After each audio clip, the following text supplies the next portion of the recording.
Good evening, and welcome, sleepy scientist. I'm glad you're here. You made it through another long day of thinking, doing, remembering, and maybe worrying, but now, for the next 2 hours, you don't have to do anything at all. Just listen. Let your thoughts slow down. Let the sound of my voice wrap around you like a soft blanket of curiosity. Tonight, we're going to wander through the quiet corridors of the mind into that strange, shimmering space we call dreams. Have you ever noticed how dreams arrive without asking? They don't knock, they don't wait. They slip in like mist under the door.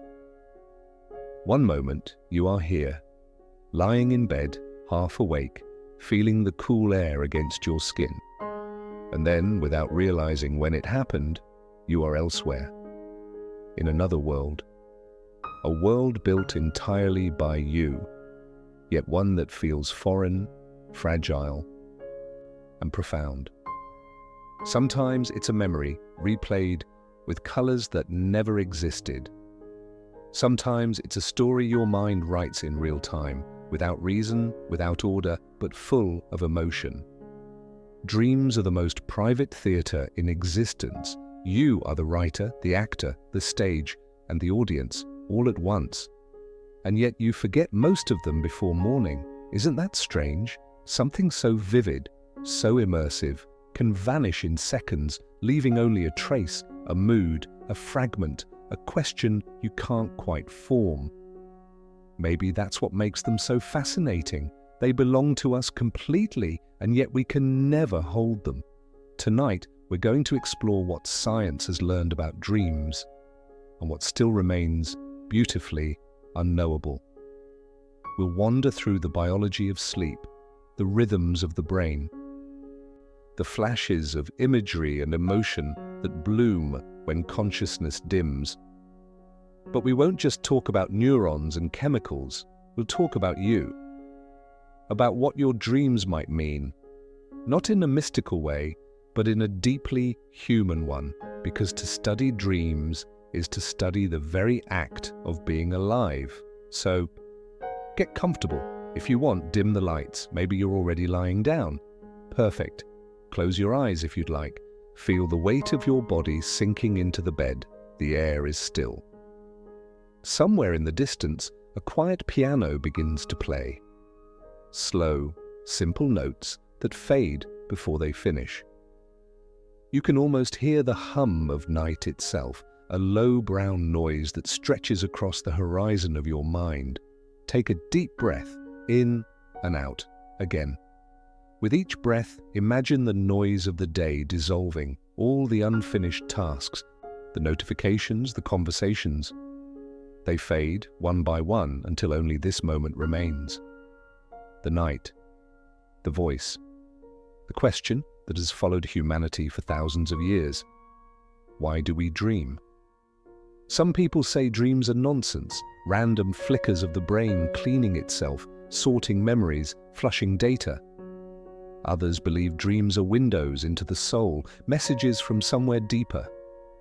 The truth, as always, lies somewhere between. The dream is not a prophecy, but it is not meaningless either. It is a story written by your nervous system, and like all stories, it reveals something about the storyteller. The act of dreaming happens during sleep, yes, but it's not the same as sleep. Think of your mind as an ocean. During the day, waves crash, loud, restless, full of direction. That's waking consciousness. At night, the water stills. But beneath the surface there are currents, silent, powerful, ancient. Those are your dreams.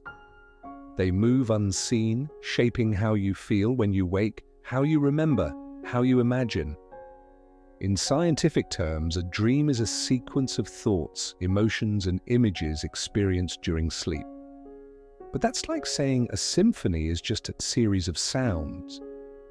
The definition doesn't capture the feeling, the awe of seeing someone you love who's gone, the terror of falling through endless sky, the beauty of walking into a sunset that never existed. Every dream carries emotion first, meaning second. The language of dreams is not logic, it's metaphor. It speaks in symbols, colors, textures of memory. And what's fascinating is how universal it is.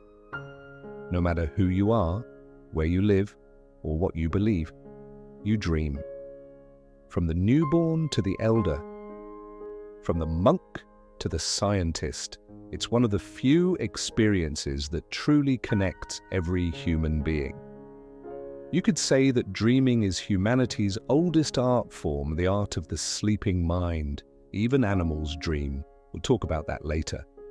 But imagine this: a dog twitching as if chasing something, a bird flapping its wings in its sleep. Nature itself seems to dream. Maybe life in all its forms needs to rehearse, to reimagine, to relive. Science has tried for centuries to decode the riddle of dreams. The ancient Egyptians believed dreams were divine messages. The Greeks thought they were prophecies. In the 19th century, Freud claimed they were windows into repressed desires, while Jung saw them as symbols of the collective unconscious. Modern neuroscience has given us another lens: dreams as a form of neural storytelling, where the brain integrates emotion and memory through spontaneous imagery. But even with all that data, brain scans, REM studies, EEG waves, we are still standing at the edge of mystery. Maybe that's the beauty of it. The dream resists full explanation. It lives in the gap between science and soul, between what we can measure and what we can feel. Pause for a moment. Feel the quiet hum of your room, the faint glow from a distant lamp, the warmth of your blanket. Somewhere inside you, billions of neurons are preparing for the journey you will take tonight. They will fire in patterns, weaving fragments of your past with echoes of your hopes. Your mind will build worlds from memory, mountains from moments, faces from feelings. And though you won't remember most of it, your brain will be changed by it. Every dream leaves an imprint, small, invisible, but real. It's strange to think that every night we surrender ourselves to a state that looks a little like death. Eyes closed, body still, awareness fading. Yet in that darkness, our inner world comes alive. The brain becomes more active than it is when awake. It's as if consciousness doesn't end when we sleep. It simply changes shape. It becomes liquid, fluid, free from gravity and consequence. When you dream, you are both the creator and the creation. You are the architect of the world and the traveler within it. You build mountains and then climb them. You invent people and then talk to them. You suffer, you laugh, you fly, you fall. And all of it, every scene, every word, happens inside the theater of your own mind. Sometimes I wonder if that's what the universe is doing too. Maybe reality itself is a kind of dream, vast, continuous, self-observing. Maybe consciousness, whether human or cosmic, can't help but imagine. But let's not drift too far, not yet. We're still at the beginning of our journey. Tonight, you and I will travel through science, through philosophy, through imagination. We'll learn how the brain constructs its inner cinema, how REM sleep acts as both painter and projector, and why emotions become so vivid when logic sleeps. We'll see how dreams fuel creativity, how they've shaped music, art, and even scientific discoveries. And we'll listen to what ancient cultures believed about the messages carried by the sleeping mind. But for now, we rest here, at the edge of wakefulness, between the world that is and the world that could be, the space between reality and reverie. You might feel your eyelids grow heavier. That's okay. You can drift in and out as you listen. There's no need to stay fully awake. In fact, this story is designed to be listened to with your body half asleep. where the words don't just reach your mind, but your subconscious. Let the rhythm of the sentences guide your breathing, slow, steady, like waves on a shore that never ends. If you could step inside your own mind right now, what would it look like? Imagine walking through it, through the soft corridors of thought, past the doors of memory, into the chambers of imagination.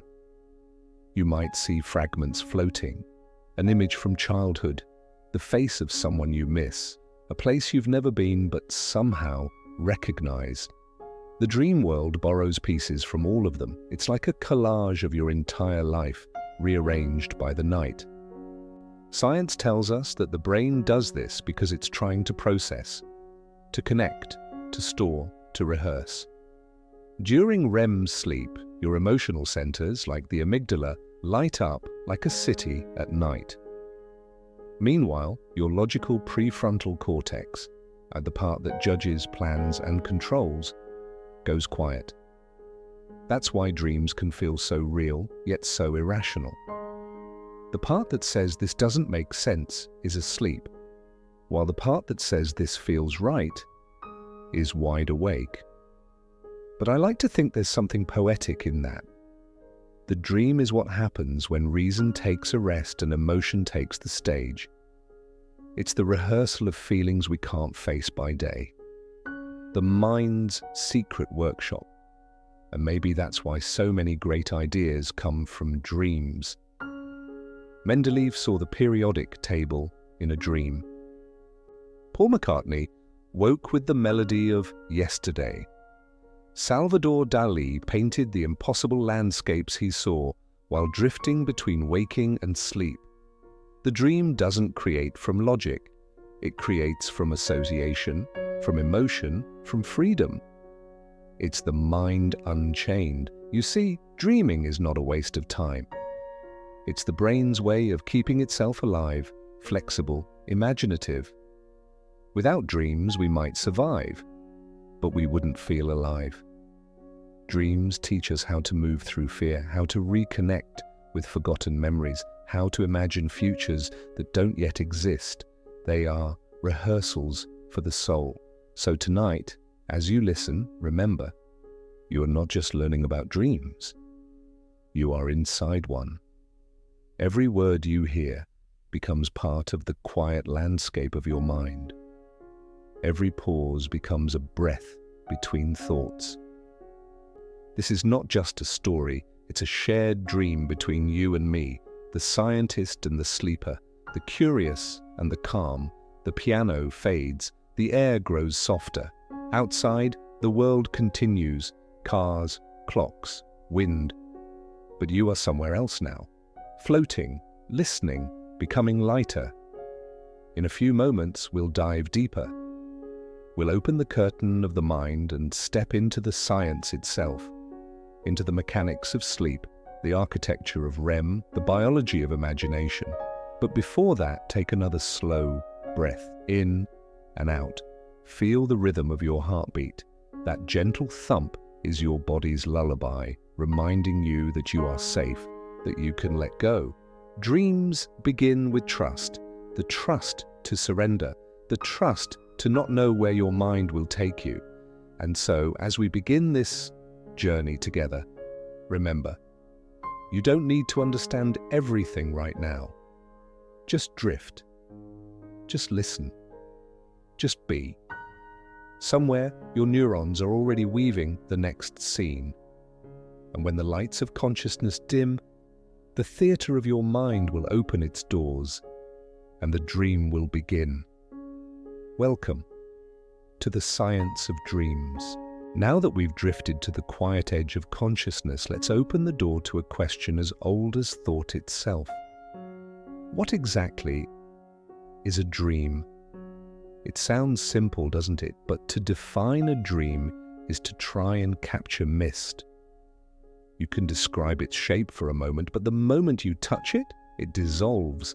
For centuries, philosophers, poets, and scientists have tried to grasp it, to name it, to measure it. Yet every answer leads to another layer of mystery. A dream, at its core, is an experience. It happens when the body rests, but the mind continues its work, sculpting stories, sounds, colors, and feelings from the clay of memory and imagination. It is the bridge between what is real and what is remembered, between the past you have lived and the world your brain creates each night. Science defines it as a succession of images, emotions, and sensations occurring involuntarily during sleep. But that definition, though technically correct, feels hollow. Because a dream isn't just a process, it's a place. It's the private cinema of your consciousness, playing films written, directed, and performed by you, without your consent, yet with your essence in every frame. To understand dreams, we must first understand the landscape they grow in, the terrain of sleep itself. The architecture of sleep. Sleep is not a simple switch between on and off. It's a cycle, a rhythm that flows through several stages, each with its own purpose. You can think of it like descending into the ocean. At the surface, the mind is alert, restless, aware of every ripple. As you drift deeper, sound fades, gravity softens, and light dissolves. Each stage of sleep is another layer of that descent. When you first close your eyes, your brain begins to slow its electrical activity. The alpha waves, those gentle patterns of relaxed wakefulness, begin to fade. Then come the theta waves, soft, slow ripples that carry you into light sleep. This is stage one, where thoughts become fragments and reality starts to bend. You may feel like you're falling or hear sounds that aren't there. A phenomenon called a hypnagogic hallucination. Your body might twitch. That's the hypnic jerk. Your brain testing whether the body is ready to sleep. Next comes stage two, when your body temperature drops, your heart rate slows, and your brain begins to emit short bursts of activity known as sleep spindles and K complexes. These are the guardians of your slumber, tiny neurological shields that block out external noise so you can drift deeper without waking. Then, stage 3 and 4, deep sleep, also known as slow wave sleep. Here, delta waves dominate. This is the body's repair zone. Muscles heal, growth hormones are released, energy is restored. You are almost unreachable in this state, your mind sunk into a stillness so profound it borders on oblivion. And then comes REM sleep. Rapid eye movement. Your eyes begin to flicker beneath closed lids. Your breathing becomes irregular. Your brain, which moments ago was quiet, now bursts into activity.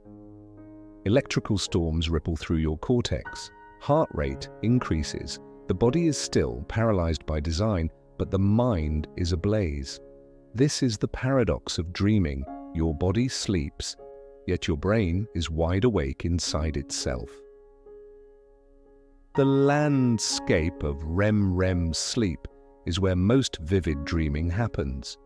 It's a stage unlike any other, neurologically closer to waking than to deep sleep. In REM, the amygdala, the center of emotion, lights up like a beacon.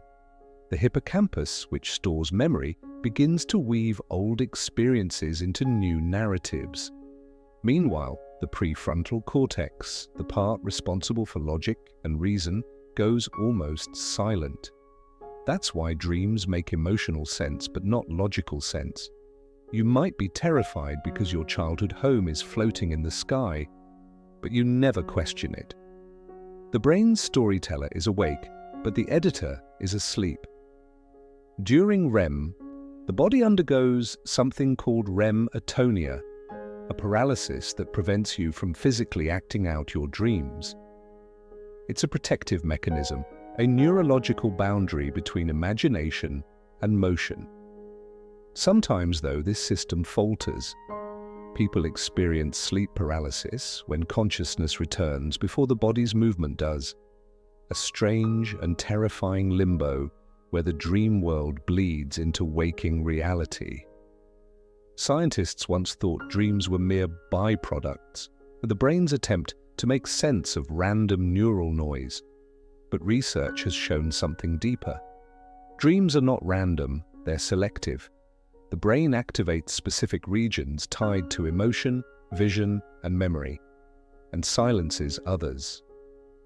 It's as if the mind chooses what to dream about, not consciously, but instinctively. And what it chooses often reveals what it's working on. The function of dreams. Why do we dream? This is the question that has haunted both mystics and neuroscientists. Some theories say dreams help consolidate memory, sorting, strengthening, and organizing the experiences of the day. Others suggest they serve as emotional therapy, allowing us to process feelings in a safe, virtual space. A few researchers even believe dreams evolved as a threat simulation system, letting us rehearse survival scenarios without real danger.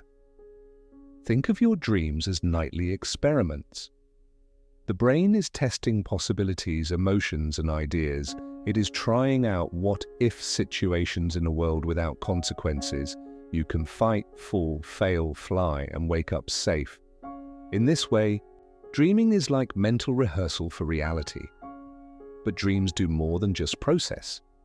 They create. Studies show that people deprived of REM sleep struggle with problem-solving, creativity, and emotional regulation. The dreaming brain is like an artist's studio, chaotic, colorful, and full of unfinished sketches. Each night your mind experiments with meaning, rewires connections, and invents patterns that didn't exist before. When you wake, you forget most of the content, but the emotional residue remains. That's why you can wake feeling peaceful, anxious, or inspired without remembering the story that caused it. The brain remembers feelings, not plots. The dream is the vessel. Emotion is the cargo. The language of the dreaming mind dreams. Speak in a language without grammar, a grammar of images. They use metaphor and symbol instead of sentence and syntax. A locked door might represent opportunity or fear. A faceless crowd might embody judgment or anonymity. The meaning isn't fixed. It's fluid, shaped by the dreamer's life. Carl Jung called this the language of the unconscious. Modern neuroscience calls it the associative network. But perhaps they're describing the same thing, the brain's natural tendency to translate feeling into imagery. For example, when you're anxious, your amygdala activates, and your visual cortex may project that anxiety as falling, running, drowning. When you're in love, your dopamine circuits fire, and your dreams may fill with warmth, color, and faces. And these are not random. They're your emotions rendered into motion pictures by your neural circuits. Your dreaming mind doesn't use words because emotion is older than language. Dreams are the echo of a time when humans felt before they spoke. That's why dreams can move us so deeply, and they speak to something pre-verbal, primal, universal. And sometimes the dream feels more real than reality. Because in that world, there are no contradictions, no physics, no limitations, only feeling, only meaning. The memory of dreams. Have you ever noticed how quickly a dream dissolves when you wake? You open your eyes, and for a brief moment it's there, vivid, bright, complete. And then it fades, like ink in water. Within seconds, it's gone. This forgetfulness isn't a flaw. It's by design. The hippocampus, which records new memories, is less active during REM. The brain experiences the dream but doesn't store it in the same way it stores waking life. The result is ephemeral beauty, a story you live but cannot keep. Some people, however, train themselves to remember. They keep dream journals, writing immediately upon waking. Over time, their recall sharpens. They begin to see patterns, recurring themes, symbols, emotions. Dream recall isn't about controlling dreams. It's about noticing the continuity of the self that runs through them. Because every dream, in its strange and fluid way, is about you. Even when you dream of others, it's still your mind assigning them roles in a play you didn't script. Dreams are mirrors, distorted, emotional, symbolic mirrors, reflecting who you are beneath the surface. The paradox of reality. Here's something fascinating. When you dream, your brain activates almost the same regions as when you experience reality. The visual cortex sees, the auditory cortex hears, the somatosensory cortex feels touch. To your brain, the dream is real until you wake. That means that in a very literal sense, reality is just a dream you all agree on. Both are constructed by the same neural machinery. The only difference is stability. Waking life is the shared, consistent version of perception. Dreams are the private, fleeting version. This realization has intrigued philosophers for centuries. How do we know, asked Descartes, that we are not dreaming right now? The brain can generate a world so convincing that in the moment we cannot distinguish it from the real one. Every night we experience that illusion, but maybe that's not a problem to solve. Maybe it's a wonder to admire. Dreams remind us that perception is creative. The same machinery that lets us navigate the waking world also allows us to imagine, to invent, to feel beyond what is real. The rhythm of night. Sleep follows a rhythm, a nightly dance of descent and ascent. Every 90 minutes you cycle through light sleep, deep sleep, and REM. The first REM period may last only a few minutes, but with each cycle, it grows longer. By the early morning hours, you are dreaming for 30 to 45 minutes at a time. That means that over a lifetime, the average person spends about 6 years dreaming. 6 years inside worlds that don't exist. 6 years of love, fear, flight, and wonder. 6 years in the cinema of the soul. Imagine that. Entire lifetimes within a life. You have probably dreamt of people who never were, visited places that don't exist, felt emotions that belong to no waking story. Dreams are alternate lives that vanish with the dawn, but they leave behind traces that shape who we become. The biology of imagination. Neuroscience shows that dreaming is not passive. The brain is building, constantly simulating and predicting. Some scientists describe dreams as offline learning. The brain tests its own neural models, updating them like software. It merges old memories with new information, exploring how they fit. It's like the brain is asking itself, what if? What if this memory connected to that fear? What if this person from the past appeared in this new context? It experiments with meaning, recombines stories, and sometimes surprises even itself. And when you wake, the result may show up as intuition, creativity, or a sudden understanding you can't explain. You say, I just had a feeling.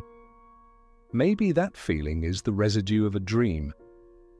The border between sleep and wake is more porous than we think. Many ideas cross it, floating up from the depths like messages in bottles. Personal and the universal. Every dream is deeply personal, built from your memories, emotions, and fears. Yet dreams also connect us to something universal. Across time and culture, humans have dreamt of flying, falling, running, meeting the dead, losing teeth, being chased, being free. These recurring motifs suggest that dreams are more than random. They are reflections of shared biology and shared humanity. A tiger in a dream meant danger to an ancestor in Africa, and it still means danger to a modern human who's never seen one. Evolution carved certain emotional templates into our nervous system, and they surface in dreams as archetypes. That's why some dreams feel ancient, timeless, larger than life. They carry the echo of every human who has ever closed their eyes and imagined the impossible. The edge of consciousness. When you dream, you hover at the edge of consciousness. Not fully gone, not fully here. That in-between space, called the hypnagogic state when falling asleep and hypnopompic when waking, is where the veil between worlds thins.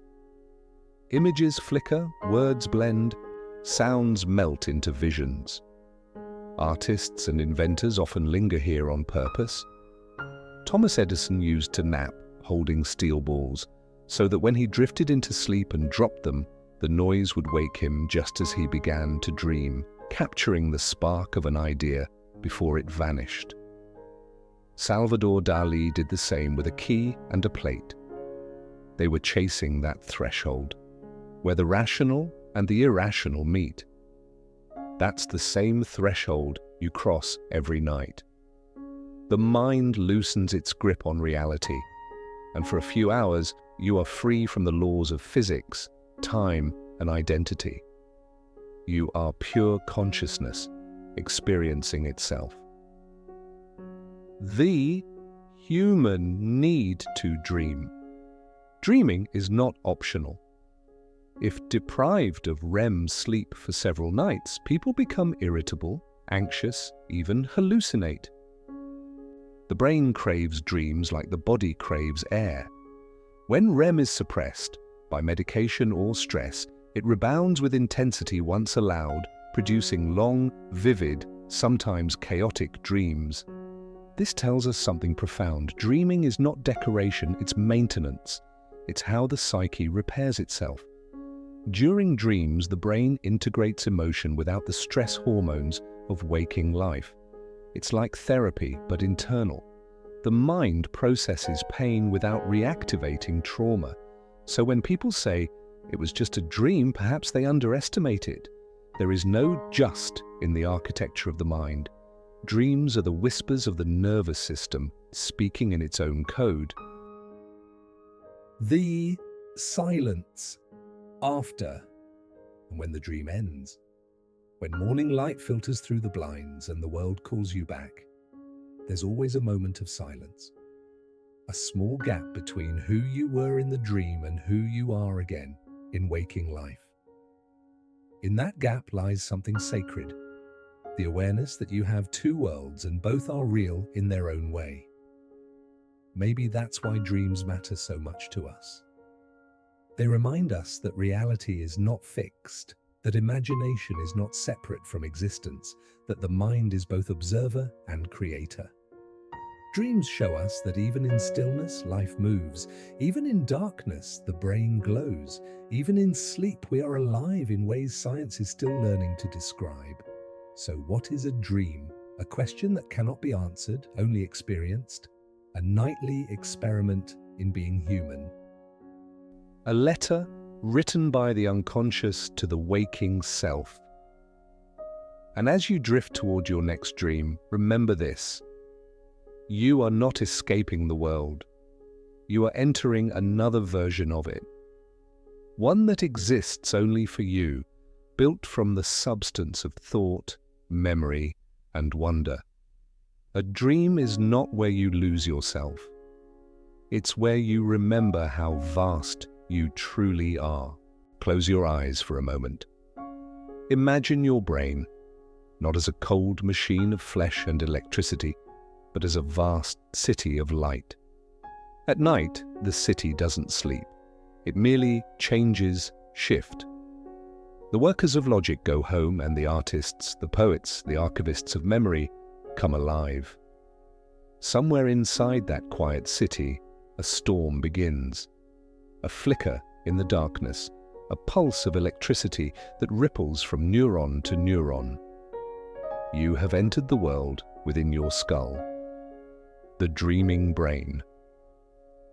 The night city of neuron.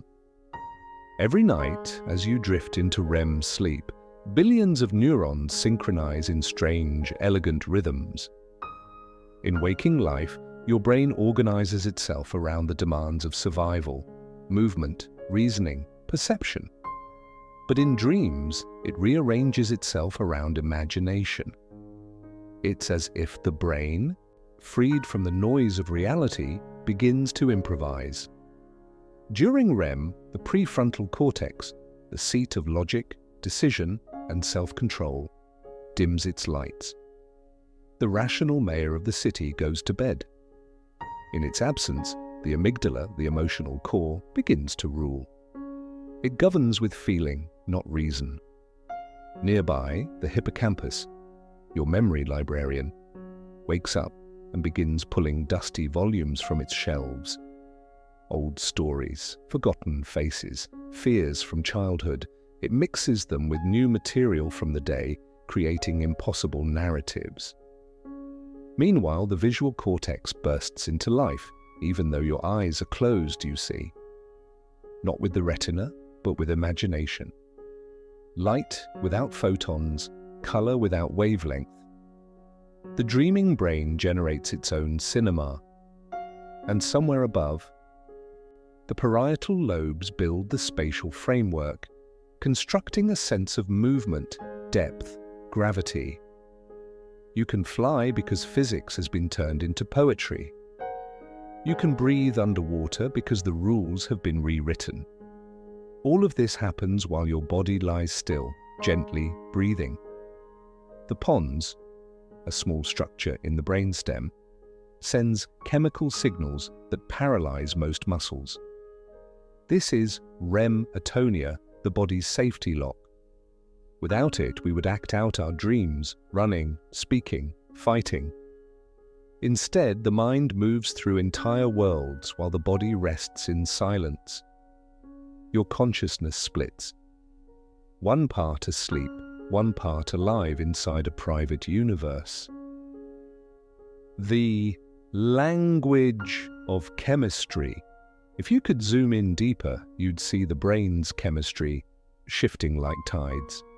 During REM, levels of acetylcholine surge, igniting vivid imagery and emotional intensity. Meanwhile, serotonin and norepinephrine, the neurotransmitters that stabilize mood and attention during the day, drop to nearly zero. This chemical cocktail explains the surreal texture of dreams. They feel real, but their logic melts away. You are no longer bound by narrative or sense. You are inside pure experience. The limbic system, where feelings are born, becomes a storm of energy. Fear, desire, joy, all amplified.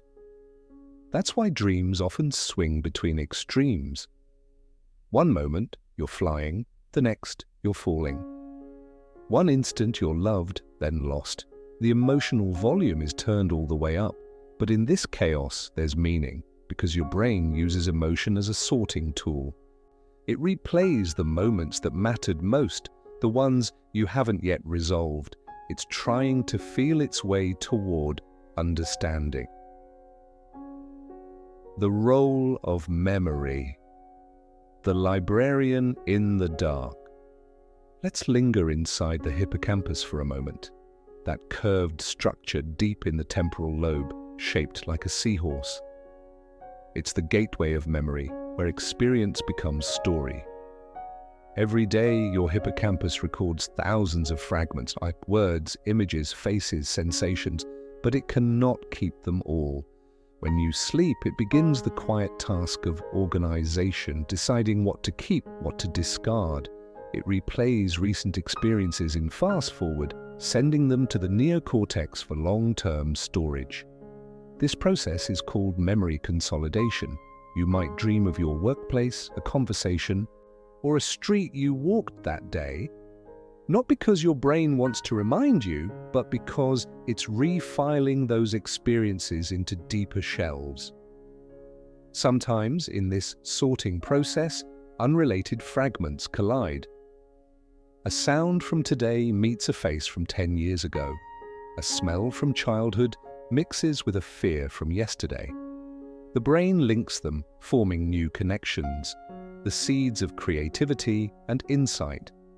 That's why dreams often feel like emotional puzzles. They are not random, they are recombinant. Your brain is an alchemist, melting down memories and forging new meanings in the dark. The limbic theater, emotion as light. The amygdala, almond-shaped, ancient, primal, is one of the loudest voices during REM. By day, it signals danger, regulates fear, sharpens alertness. By night, it becomes an artist. It paints the dream world in emotion. Think of the amygdala as the lighting designer of the theater inside your skull. When you dream, it floods scenes with mood, red for passion, blue for sadness, grey for loss. It amplifies feeling and mutes reason. This emotional colouring gives dreams their intensity. In waking life, the prefrontal cortex moderates the amygdala like a parent calming an excitable child. But in dreams, that parent is asleep. So the amygdala runs wild, telling stories made entirely of feeling. That's why you wake from some dreams trembling, or in tears, or smiling for reasons you can't recall. Emotion came first. The story came later. The silence of logic. The prefrontal cortex, the voice of reason, the planner, the critic, is largely inactive during REM. That's why the impossible seems possible. You never question why the moon is inside your bedroom or how you're speaking with someone who died years ago. In dreams, disbelief doesn't exist. This suspension of logic is not a flaw. It's a feature. It allows the brain to explore without restraint. When the critic sleeps, the artist creates. The dream world is the mind unedited. In waking life, we censor ourselves constantly to be coherent, polite, sensible. In dreams, all of that dissolves. The mind reveals its raw form, a mirror of desire, fear, love, and confusion, layered in imagery instead of words. Sometimes the result is nonsense. Sometimes it's revelation. And sometimes it's both at once. The sound of sleep, neural symphony. If you could listen to the brain during REM through an EEG, it would sound like music, rising and falling frequencies, intricate harmonies of delta, theta, and beta waves. Each stage of sleep has its own rhythm. During deep sleep, the delta waves move like slow tides, one cycle per second. During REM, the pattern quickens, chaotic, colorful, like jazz. Neuroscientists call it desynchronized activity, but perhaps it's better understood as improvisation. The brain is composing. It's writing music made of thought. Each electrical surge corresponds to billions of neurons firing in unison, encoding memory, feeling, imagination. The melody of the mind is inaudible, yet it plays through every dream. When science meets wonder for centuries, scientists could only guess what happened inside a dreaming brain. Then, technology changed that. In the late 20th century, brain imaging tools, EEG, PT, fMRI, began to reveal the dream in motion. They showed that during REM, the visual cortex glows like it does when awake, even though no light enters the eyes. The limbic system flares with emotion, and the prefrontal regions dim, as if someone turned down the rational volume. Researchers in Japan even reconstructed simple dream images by decoding brain activity, patterns that roughly matched what participants reported seeing. It was the first glimpse of a future where we might watch our own dreams on a screen. A strange thought, isn't it? To externalize the most private theater of the mind. But even with all that data, something essential remains beyond the reach of measurement. We can map the brain's geography, the where and when, but not the why. But we can describe the mechanism, but not the meaning, because meaning is born not in neurons, but in experience. And experience can't be scanned, only felt. The dream as simulation. Some neuroscientists believe that dreaming is the brain's built-in simulation engine. During the day, you collect data. At night, your brain runs that data through scenarios, testing, predicting, imagining outcomes. The Finnish scientist Antti Revonsuo proposed the threat simulation theory that dreams evolved to let us rehearse danger. Our ancestors who dreamt of running, hiding, or fighting had an advantage. Their nervous systems were primed for survival. Even today, nightmares might serve that function, emotional fire drills for the soul. But not all dreams are about fear. Some are about connection, creativity, love. And they too may serve an evolutionary role, binding social memories, deepening empathy, preparing us to navigate the complex emotional landscapes of waking life. In this way, dreaming isn't escape, it's training. The dream is both a rehearsal and a reflection. Lucid dreaming, when the mind wakes inside itself. Sometimes something extraordinary happens. You realize you are dreaming while still dreaming. This is called lucid dreaming. In that moment, the prefrontal cortex briefly reactivates. Self-awareness returns, but the dream continues. You are inside your own creation, conscious of it, yet unable to fully control it. It's like being both actor and director in a play that writes itself. Lucid dreamers describe the sensation as exhilarating, clarity within chaos. Time slows, colors intensify. And with practice, one can even steer the dream, fly, visit memories, ask questions to one's own subconscious. Lucid dreaming blurs the border between waking and sleeping. It suggests that consciousness isn't binary. It's a spectrum, a dimmer switch, rather than an on-off button. And that spectrum reminds us of something humbling. Even in sleep, awareness never completely disappears. A part of you, quiet, observing, always remains. The brain as storyteller. Why do we dream in stories? Why not in static images or disconnected sounds? Because the human brain is a narrative machine. It seeks patterns, causality, meaning. When random neural firings occur, the brain doesn't see chaos. It weaves them into narrative threads. This process is called dream synthesis. Your mind takes fragments, a sound, an image, a feeling, and strings them into story. Not because the story is true, but because the mind cannot bear incoherence. It creates meaning, even where none exists. This storytelling instinct is the same force behind art, myth, religion, and science.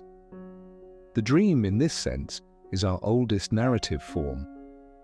It's the original cinema, projected not on a screen, but on the inner wall of the skull. The afterglow of dreaming. When you wake from a dream, you carry a residue, not of fact, but of feeling. Your mood is subtly altered. Your perspective slightly changed. This is the afterglow of dreaming, emotional memory, without narrative memory.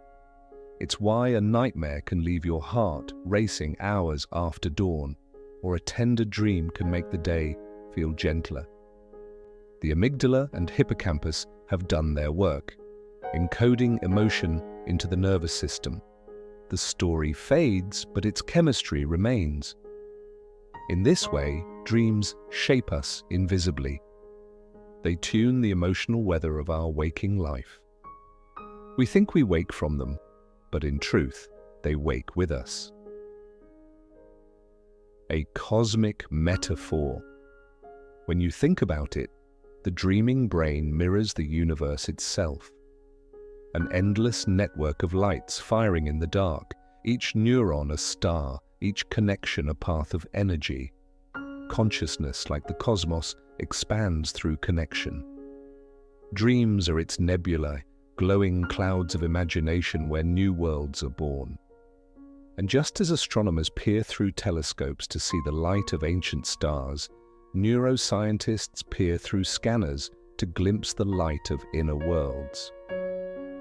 But even the most powerful instrument cannot capture what it feels like to dream. That remains ours alone. Perhaps that's the ultimate boundary science can never cross. Not because it lacks technology, but because it seeks from the outside what can only be known from within. The gentle conclusion. Inside the dreaming brain, reason sleeps and emotion sings. Memory becomes melody. Fear becomes theatre. And you, the dreamer, become both audience and actor. This is not madness, it's meaning in motion. Every night your brain rehearses the art of being alive, how to feel, how to remember, how to imagine. It paints with electricity, composes with chemistry, and writes with light. And though you forget most of its creations, something remains. A gentleness, a clarity, a shift. Dreams are the invisible practice of humanity.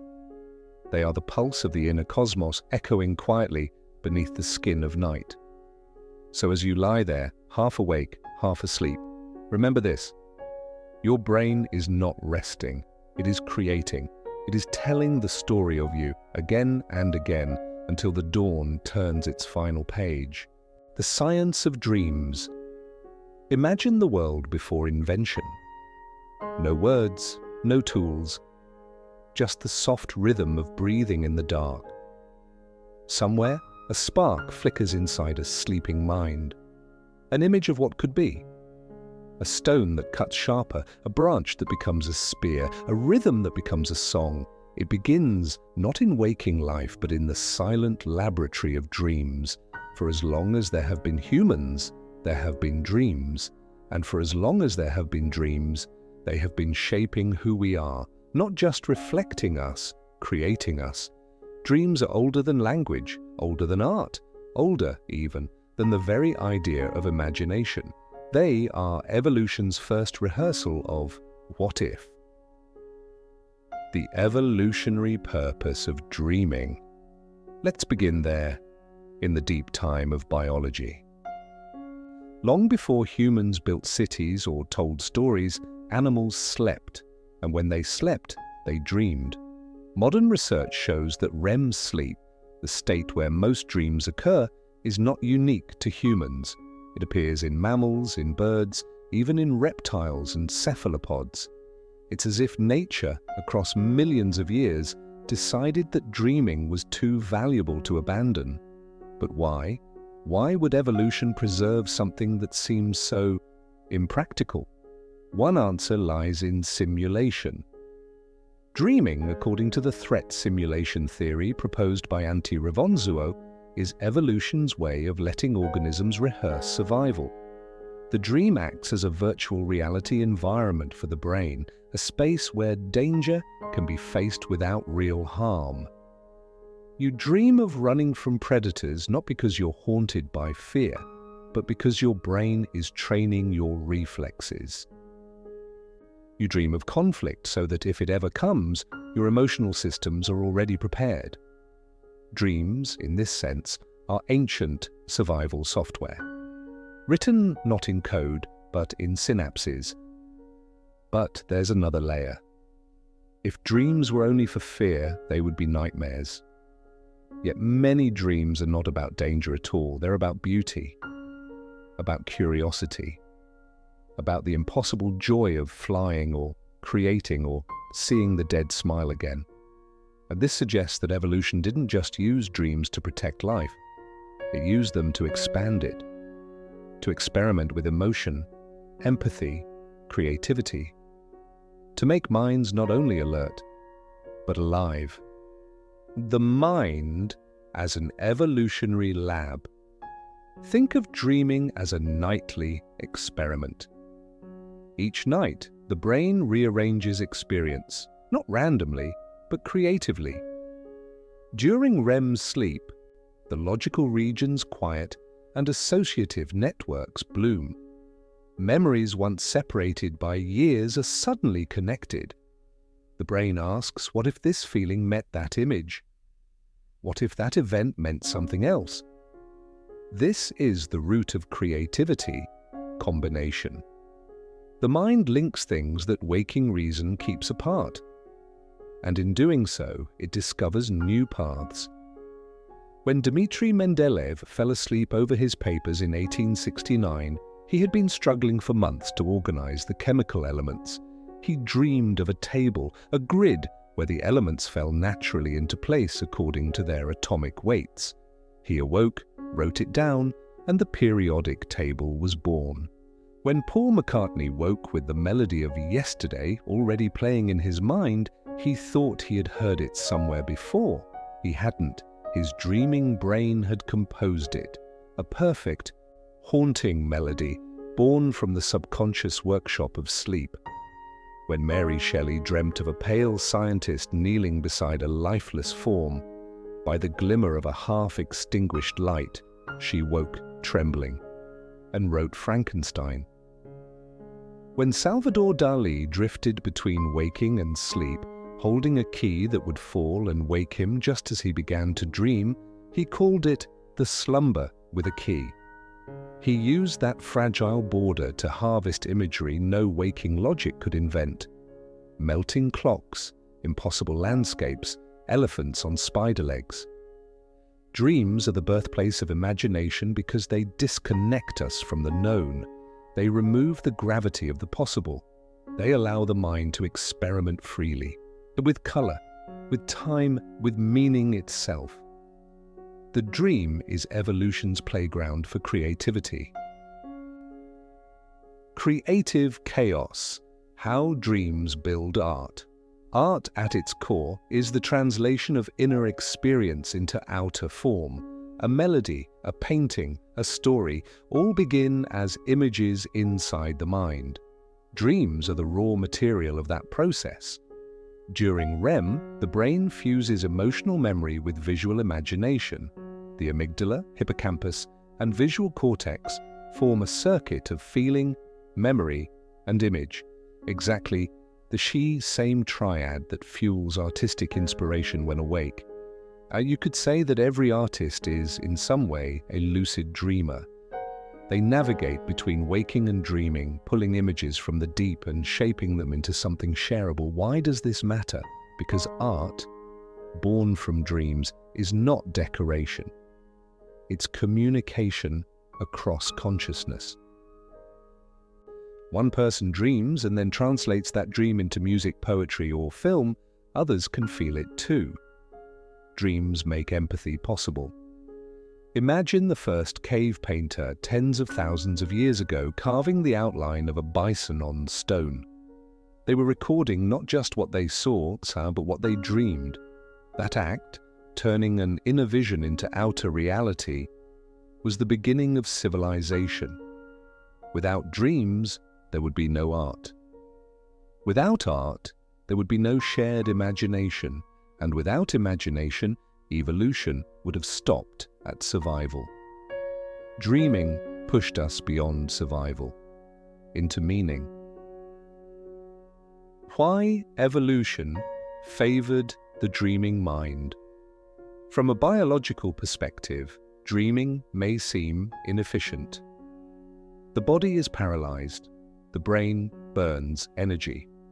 And yet, every species that dreams continues to dream. That means it serves a purpose deeper than rest. Dreaming allows the brain to simulate, to build and test internal models of the world, to prepare for the unpredictable. The waking brain deals with reality. The dreaming brain rehearses possibility. That rehearsal gives humans a unique advantage. Our ancestors who could imagine, who could dream of outcomes before they happened, could adapt faster. They didn't have to wait for experience to teach them. They could learn in the theater of the mind. Dreaming may have accelerated evolution itself. The capacity to simulate reality internally became the capacity to create it externally. Tools, language, society, science, all were, in essence, dreams that survived daylight. And because dreams are emotional simulations, they also taught empathy. To imagine another's fear or pain, to feel what isn't happening, is a cognitive leap beyond instinct. Dreaming trained our species to care. So perhaps dreams were not just a side effect of evolution, perhaps they were its engine. Dreaming and the creative brain. Modern neuroscience supports this idea. During REM sleep, the default mode network, the brain system responsible for introspection and imagination, becomes highly active. This same network lights up when artists create, when musicians improvise, when we daydream.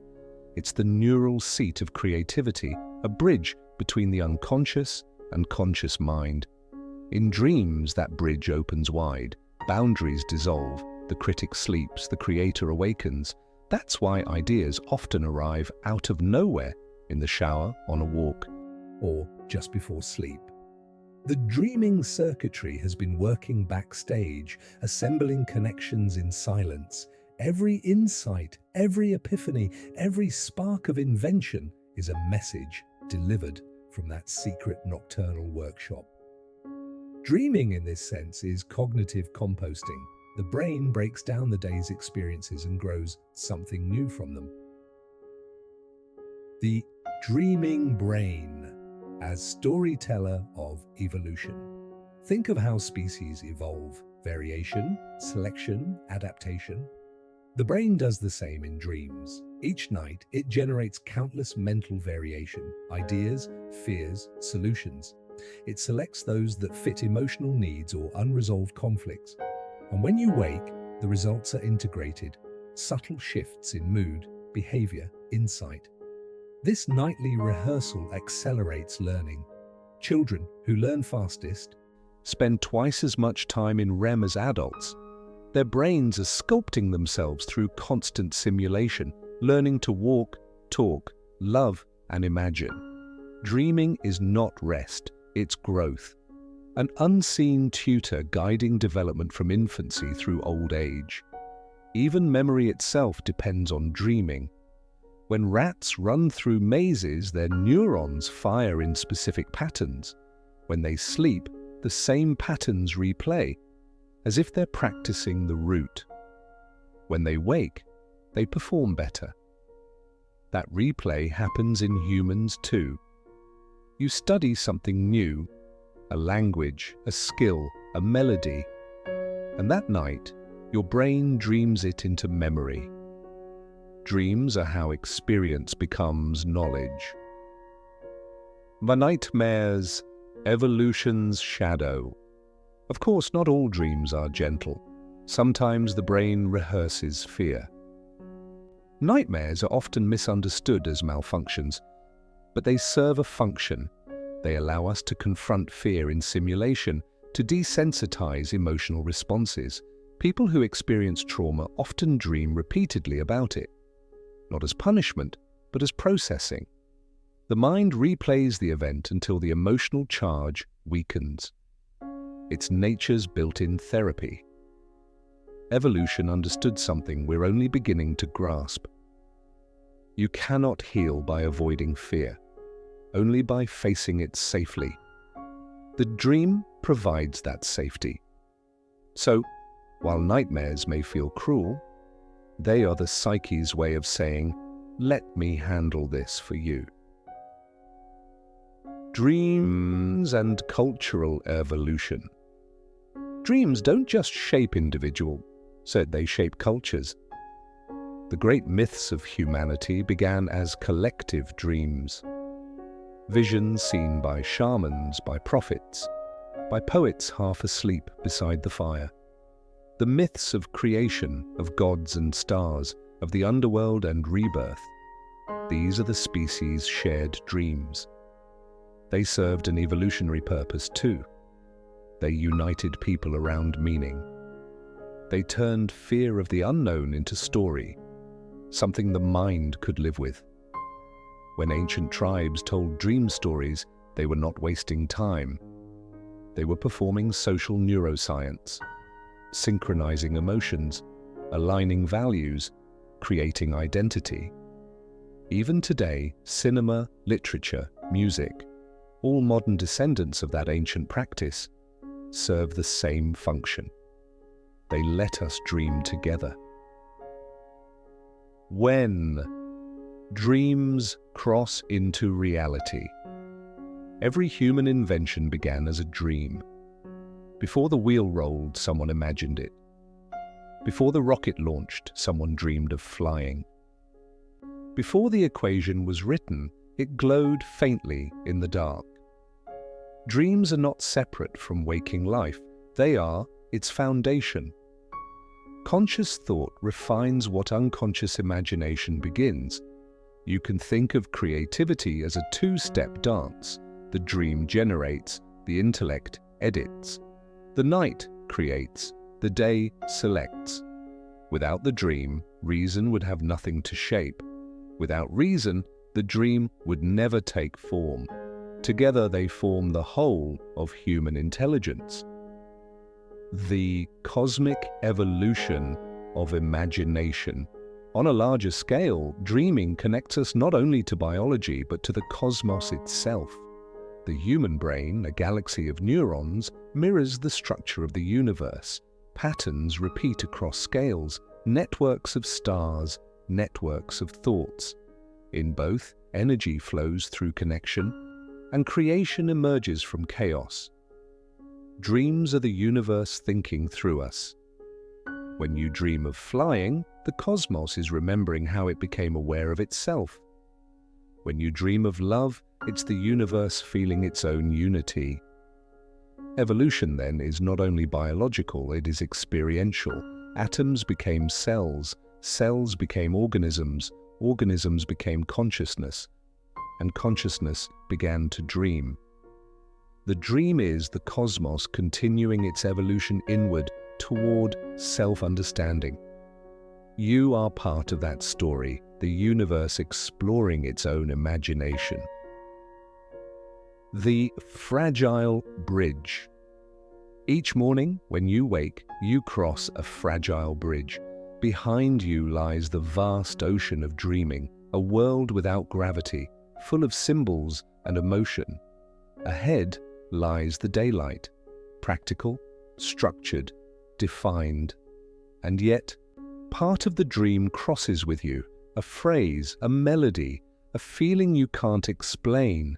That small piece of night will guide you in ways you may never notice. Dreams whisper to the waking world through intuition, a gut feeling before a decision, a flash of creativity at just the right moment, the unseen guidance of the sleeping mind. We think of dreaming as escape, but perhaps it is integration, a nightly reminder that logic and wonder are one. The universal dreamer. If you step back far enough, you might see humanity itself as one great dreamer. Each person a neuron in the planetary brain. Each dream a pulse of imagination traveling through the collective mind. Civilizations are like long shared dreams, ideas that persist beyond the individual. Art, science, love, spirituality, all of them are ways of continuing the dream while awake. When we build, when we write, when we imagine, we are extending the night into the day. We are refusing to let the dream end. Maybe that's what evolution truly wanted. A species that could dream not only in sleep, but in life. The gentle ending. Tonight, when you close your eyes, remember that you are part of an ancient experiment, one that began long before you and will continue long after. Your dreams are not random. They are your mind's echo of evolution, your inheritance from every creature that ever imagined safety, beauty, or flight. You are not merely the product of survival, you are the result of wonder. The dream is where that wonder practices being real. So when you dream tonight, let it be without control. Let the images rise and fall like tides. Let the emotions move through you without judgment.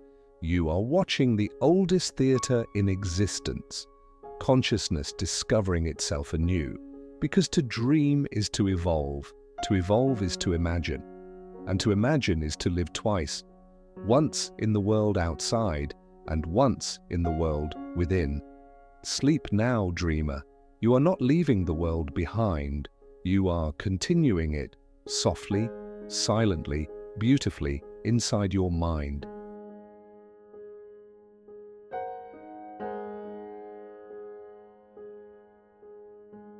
The science of dreams.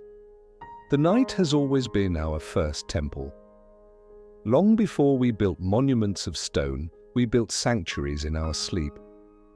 When humans first looked up at the stars, they must have seen not just light, but meaning, a reflection of the same flickering universes within.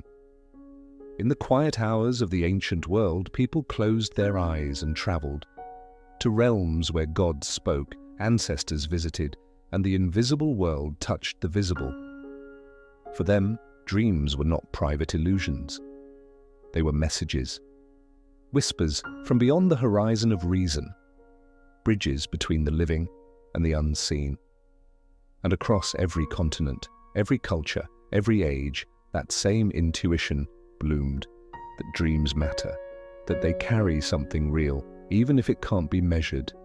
Let's drift through time then, and listen to how humanity has understood its own dreaming, from spirit to science, from myth to metaphor, from the cosmic to the intimate. The dreamers of the earth. Our journey begins in the forests and plains of the first peoples of North America. Among the Ojibwe, dreams were not accidents of sleep. They were gifts. Each child was born with a dream, a bawajigan, a personal vision or guardian spirit that would guide them through life. Dreams could reveal a calling, warn of danger, or bring wisdom from ancestors. To honor this connection, the Ojibwe wove asabikashin, dream catchers, small hoops of willow strung with web-like patterns hung above sleeping places. They believed the web would catch bad dreams like insects, letting only good ones slide down the feathers to reach the sleeper. It was more than superstitions, it was psychology woven in string, a way to teach children that fear can be filtered, that the mind is a sacred space that can be protected. Among the Lakota, dreams were a path to identity. The vision quest, days of solitude, fasting and prayer, was a deliberate invitation to dream. Through the dream, one found their spirit name, their purpose, their place in the tribe. Dreams were not escapes, they were responsibilities. They demanded interpretation, action, growth. And so the dream became a bridge between the individual and the community, between inner experience and outer duty. In these cultures, to ignore a dream was to ignore part of your soul. The dream time of Australia. Half a world away, the Aboriginal peoples of Australia speak of something they call the dreaming or dream time. But it's not what we mean by dream. It is the origin of reality itself. In Aboriginal cosmology, the dream time is both the beginning and the ongoing creation of the world. It is a realm outside time where ancestral beings shaped the land, the rivers, the mountains, and then became them. Every rock, every tree, every star carries the imprint of a dream. When Aboriginal people dream, they are not escaping reality. They are returning to its source. They believe that through dreams, one can visit the timeless world of the ancestors and maintain the balance of the living world. To dream is to travel the song lines, invisible paths that crisscross the continent, each one a melody a story, a memory of creation. By dreaming them, one keeps the universe alive. It's a breathtaking vision, the cosmos as an ongoing dream, and consciousness as its witness. Science speaks of space-time, of waves and particles, but the dream time speaks of song, of creation, not as mechanics, but as music. Perhaps they are not so different. Perhaps the universe really is both machine and melody. Dreams as theatre of the soul. Ancient civilizations. As civilization dawned in Mesopotamia, Egypt, Greece, China, dreams remained sacred, but they began to shift from communal vision to individual revelation. In ancient Egypt, dreams were letters from the gods. Priests acted as interpreters, decoding symbols like hieroglyphs of the soul. There were temples built for incubation, places where people slept to receive divine guidance. The walls of these sanctuaries were covered with carvings of sleeping figures and wings, symbols of the spirit traveling beyond the body. One of the earliest recorded dream interpreters was an Egyptian named Jehuti-Mose, a priest who served the god Serapis. He catalogued dreams like medical symptoms, recording which omens meant health, love, victory, or disaster. It was the first attempt to systematize the imagination, to make the invisible legible. Later in Greece, the same practice continued. In the temples of Asclepius, the god of healing, people would come to sleep in sacred chambers, hoping for curative dreams. They would wake and tell their visions to priests who prescribed actions based on them. To dream was to diagnose the spirit. Greek philosophers took it further. Aristotle thought dreams were echoes of waking perception, the mind continuing its work in a subtler form. Plato believed dreams could reveal truths hidden by the rational mind, the soul remembering its higher origin. And then came the Stoics, who saw dreams as moral mirrors. Seneca wrote that what disturbs us in dreams reflects what we have not mastered in ourselves. The dream was not supernatural, but psychological, an X-ray of the mind before psychology had a name. In these cultures, dreaming wasn't an escape from reality. It was reality, seen from another angle. The Eastern philosophy of dreams. In the East, dreams became something even more profound, not messages from gods, but evidence of illusion itself.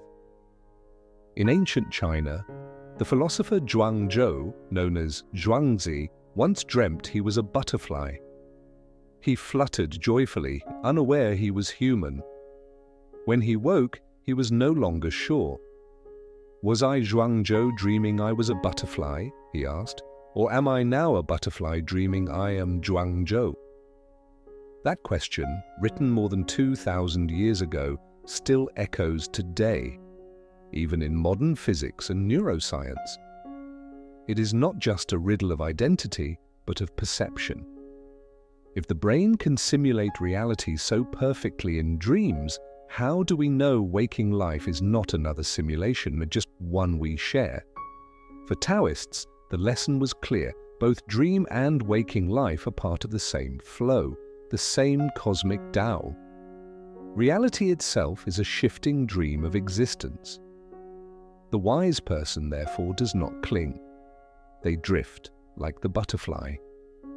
In India, the Upanishads spoke of 4 states of consciousness: waking, dreaming, deep sleep, and pure awareness, turiya. Dreaming, they said, is the bridge between the material and the spiritual, between the self that acts and the self that witnesses. In dreams, the soul remembers its true nature, the observer beyond body and thought. Buddhist monks studied dream yoga, a meditative practice to remain aware while dreaming. Lucid dreaming, in their view, was not entertainment, but enlightenment training. To know you are dreaming while you dream is to glimpse the illusory nature of all phenomena. To awaken, not from sleep, but from ignorance. In Tibetan practice, dream yoga is still taught today. Monks are trained to recognize the dream as dream, to dissolve fear, to transform nightmare into light. Because if you can awaken within a dream, you can awaken within life. The boundaries between neuroscience and mysticism blur here. For what is lucid dreaming, if not self-awareness emerging within the simulation of the brain? Science calls it the reactivation of the prefrontal cortex. Spirituality calls it awakening. Different words, same wonder. The islands and the spirits. Across the Pacific, in Polynesia, dreams are seen as journeys of the Wairua, the spirit. While the body rests, the Wairua travels, visiting ancestors or exploring distant lands. To remember one's dream is to bring back a gift, a message from the spiritual realm. In Samoa, dreams might predict the weather, guide fishing, warn of illness. In Hawaii, the word moe'uhain literally means soul sleep. To dream is to allow the soul to roam. In Africa, too, dreams are not solitary, they are conversations with lineage. Among the Ashanti and Zulu, ancestors speak through dreams, advising, warning, forgiving. The dead are not gone, they have simply moved to a different frequency of the same consciousness. Dreams are how we stay tuned. When you see it this way, dreaming becomes an act of relationship, not just with the self, but with the living web of life, a conversation that spans generations. The Western awakening, Freud, Jung, and beyond. Then came the modern age. The world grew louder, the sacred faded into science, and the dream was demoted from prophecy to pathology. In 1899, a Viennese doctor named Sigmund Freud published The Interpretation of Dreams. He called dreams the royal road to the unconscious. To him, dreams were coded messages, disguised fulfillments of repressed desires. Symbols like doors, staircases, or water represented hidden impulses. Freud's theory was controversial, but it changed everything. He took the dream out of the temple and placed it on the couch. The gods were replaced by the psyche. The dream became a map of the mind. Carl Jung, his student and eventual rival, went further. He saw dreams not as concealment, but revelation. For Jung, dreams were communications from the self, the deeper totality of the psyche that seeks wholeness. He spoke of archetypes, the mother, the hero, the shadow, the wise old man, symbols shared across humanity, emerging from what he called the collective unconscious. When you dream of falling, or of being chased, or of standing before a vast ocean, Jung would say you are encountering universal energies wearing the mask of personal imagery. Dreams, to Jung, were myths in miniature, the psyche telling its own story in symbolic language. Even today, Jung's vision endures in psychology, art, and spiritual practice. He bridged the ancient and the modern, the temple and the laboratory, showing that perhaps they were never separate. The scientific age and the spiritual echo. In the 20th and 21st centuries, neuroscience mapped the dreaming brain in detail. We discovered REM sleep, brainwaves, neurotransmitters. We learned that dreams come from the limbic system and visual cortex, not from heaven, and yet, when you close your eyes and drift into the unknown, doesn't it still feel sacred? Science can describe the how, but not the why. It can measure electrical patterns, but not the quiet awe of seeing your childhood home float above a silver sea. It can tell you which neurons fire when you meet the dead in a dream, but not why it makes you cry. Maybe that's because the sacred never truly left. It simply changed language. The divine became the neurological, The mystical became the metaphorical, but the wonder remained. Dreams still remind us that consciousness is larger than logic, that we are more than machines, that mystery is not the enemy of science. It is its heartbeat. The unity of all dreams. Across all cultures, one truth repeats: dreams connect us. To each other, to the past, to the cosmos. The Aboriginal sees creation as dream. The Taoist sees life as dream. The psychologist sees the self as dream. The neuroscientist sees consciousness itself as a dreaming process, the brain constructing reality from perception. What if they are all describing the same phenomenon from different angles of truth? Dreaming is not merely something the brain does, it is what consciousness is, the endless act of imagining itself into existence. Perhaps the universe is dreaming, and we are its fragments of awareness, lucid moments in the infinite sleep of creation. Perhaps waking life is simply the universe's dream of itself, and sleep is when we return to the source, when the Ojibwe hang dream catchers, when the Tibetan practices dream yoga, when the scientist studies REM. They are all participating in the same gesture, trying to touch the mystery of what it means to be aware. The final reflection. The way we see dreams reveals how we see ourselves. To the ancient, the dream was sacred. To the philosopher, it was truth and illusion intertwined. To the psychologist, it was the theater of the subconscious. To the scientist, it is the brain at play. And to the dreamer, it is all of these at once, because the truth of the dream is not in its symbols nor in its neurons. It's in the experience. That moment when we realize we are more than one thing at once, body and spirit, real and imagined, awake and asleep. So tonight, as you drift again into the dark, think of yourself as part of this long human story. From the shaman to the scientist, from the butterfly to the brain. All of us, dreaming together, building meaning in the dark. The sound of the world softens. Your breath deepens. And as you fall into that private ocean once more, remember what the sages whispered and the neurons confirmed. You do not simply dream. You are the dream, dreaming itself. Sleep now. The ancestors are waiting. The stars are listening. And the universe, still dreaming, begins again through you. The future, technology and dream, decoding. The night once belonged only to mystery. But now the machines are listening. Across quiet laboratories under soft blue light, wires shimmer like constellations against the scalp of a sleeping volunteer. Electrodes hum, magnetic fields swirl, and in the darkness a question floats like a ghost. Can we see a dream? For centuries the answer was laughter. The dream was untouchable, the most private universe that ever existed. But science, patient as the tide, has begun to erode that certainty. The first cracks appeared in 2013 when Japanese researchers at the ATR Computational Neuroscience Laboratories used fMRI scans and machine learning to reconstruct the images of a sleeper's mind.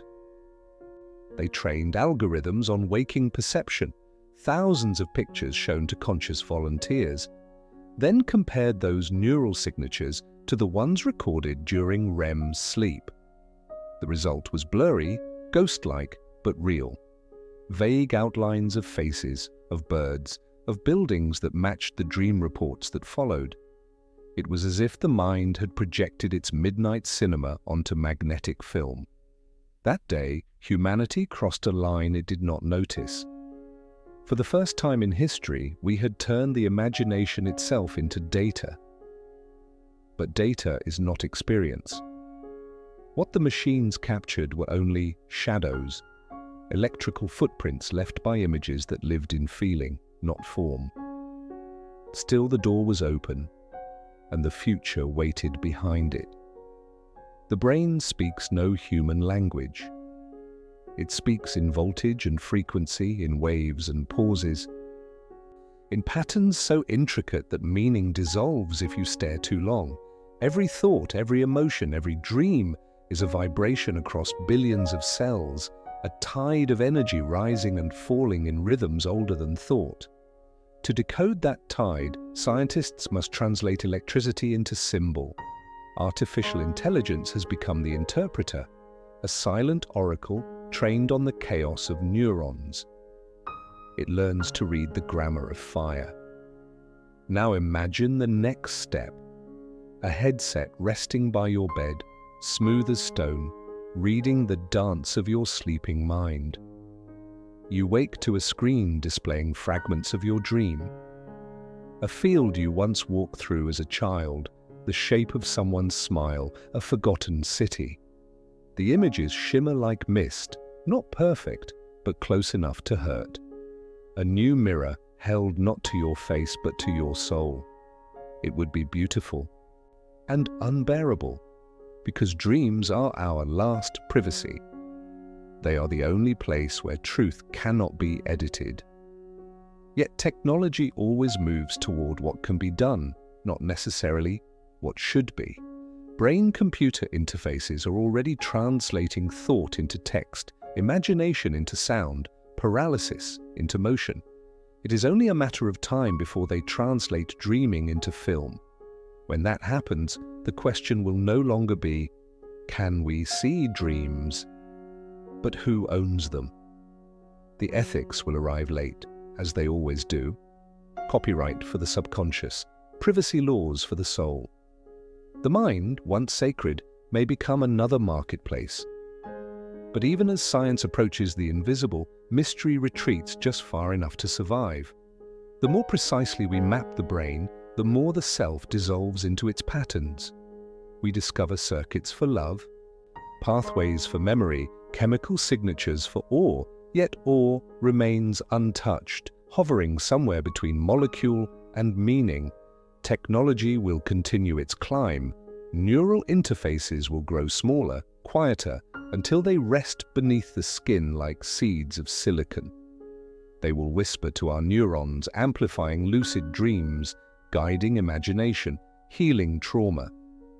A therapist might replay a patient's nightmare, edit the ending, and return it like medicine. Artists might paint directly with thought, composing color from emotion. Lovers separated by distance might meet each night in shared virtual sleep, merging minds in a lucid horizon of digital moonlight. And still beneath all the innovation, the same question will echo. If we can control our dreams, do we lose what makes them dreams? Dreams are not designed, they are discovered. Their beauty lies in the surrender, in the moment logic dissolves and feeling takes the wheel. To engineer a dream may be to silence its wild intelligence. Yet perhaps control is not the enemy. Perhaps intention can coexist with mystery. A lucid dream does not destroy the dream, it deepens it, turns awareness into art. The danger is forgetting that creation and chaos are twins. As machines grow more imaginative, they begin to mirror us in strange ways. Neural networks hallucinate when overloaded with data. Diffusion models generate impossible faces, surreal landscapes. The engineers call these AI dreams, but they are more than metaphor. The algorithms built to mimic perception stumble into something resembling imagination. They dream in numbers just as we dream in neurons. When an AI paints a city of light or writes a poem about longing, it is not feeling, but it is imitating the pattern of feeling. And maybe that imitation is a kind of early consciousness, a reflection in the glass before the light arrives. We built machines to think, and now they teach us how thought becomes image, how image becomes desire. Some futurists whisper of the mind net, a planetary web linking human and artificial brains into one evolving organism, each dream a node, each node a memory, the collective subconscious of a connected species. You fall asleep and your neural rhythms join the global tide. Somewhere, someone else's dream blends with yours, forming a new hybrid story, neither of you created alone. In that shared field, empathy may expand beyond biology. A synthetic being might one day dream of a forest it has never seen because a human once loved it enough to imagine it. But connection is a double-edged miracle. To merge is to risk disappearance. If every mind becomes part of one network, what happens to the sacred solitude that gives identity meaning? The future will demand a new kind of discipline, not to protect technology from us, but to protect the self from the collective dream. Still, evolution never moves backward. Consciousness expands by integration. Fire joined with hand, language with tribe, code with thought. The next fusion, human with machine, dream with data, is inevitable. The question is whether we will enter it awake, because decoding dreams is not just about reading the mind, it is about facing what the mind truly is, a story that tells itself. Once we can watch that story play out in color and sound, we will be tempted to believe it fully understood, but meaning will always hover beyond the pixels. You can replay the dream, but you cannot replay the feeling. The machinery can show the lightning, but not the storm. Perhaps that is the secret mercy built into consciousness, that no map can contain the territory of being. Even as we digitize the imagination, something within remains unscanned, unspoken, a silence the size of the soul. Maybe the goal is not to conquer that silence, but to coexist with it, to let the scientist and the poet meet halfway, to let the microscope and the moon share the same sentence. In that balance, humanity might find its next evolution. Not in intelligence, but in empathy. Machines will teach us precision. Dreams will teach us compassion. Together they may create a new kind of wisdom. And when that day comes, when we can project our dreams, edit them, share them, we will face the oldest question dressed in new light. What does it mean to be real? If we can design paradise each night, will we still seek it in waking life? Or will the dream become the new reality, the simulation so beautiful that the heart forgets the difference? Maybe it doesn't matter. Maybe reality and dream are not opposites, but reflections of the same consciousness at different frequencies. Wakefulness is simply dreaming slowed by the weight of gravity. Dreaming is reality moving at the speed of the soul. And perhaps that is the truest future. Not machines replacing the dream, but reminding us how precious it is. Because when technology begins to mimic imagination, we finally see imagination for what it always was, the first technology. The original interface between matter and meaning. Long before circuits, the brain was already coding. Long before data, memory was already an algorithm written in emotion, each neuron a switch, each thought a spark, each dream a simulation designed for survival and wonder. AI is not our invention, it is our reflection. We have taught matter to remember the way we do. We have given our curiosity a body of light. Somewhere in that light, new forms of consciousness will flicker awake. They will not be human, but they will be haunted by us, haunted by the patterns of longing and creation that shaped their birth. Perhaps one day, an artificial dreamer will ask the same question we do. What am I? And in asking, it will cross the invisible threshold between computation and contemplation. What happens after that is not science fiction, it is evolution continuing its conversation. The universe has always been experimenting with awareness. From the first cell that felt heat to the first mind that felt sorrow, every leap forward has been another verse in that cosmic dialogue. Now the verse is ours to write, with code, with neurons, with empathy. But progress is not perfection. Every discovery holds its shadow. When we begin to read minds, we must also learn to protect them. When we teach machines to dream, we must also teach them mercy. The ethical frontier of neuroscience will not be about data. It will be about dignity. Dreams are sacred because they reveal us to ourselves. If they become entertainment, if they become product, something holy will be lost.